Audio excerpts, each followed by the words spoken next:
Hello guys, welcome back to Trading for Beginners, and in this video I'm going to show you how to delete your Hamster Kombat account. So without any further ado, let's dive right into this exciting video. Now, in order to delete your Hamster Kombat account, you just simply have to open Hamster Kombat into your Telegram.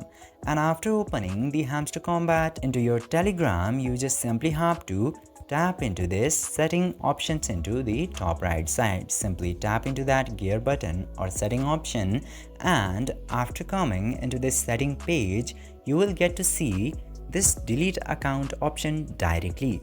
Now, in order to delete, just simply tap to delete account, and after that it will give you this warning page which says if you delete this account now, it cannot be undone and all of your process and achievement and data will successfully be deleted and it will be lost forever. You cannot recover your account after this.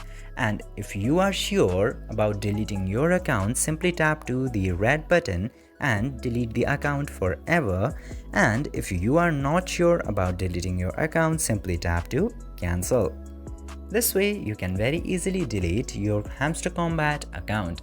I hope this video was helpful for you.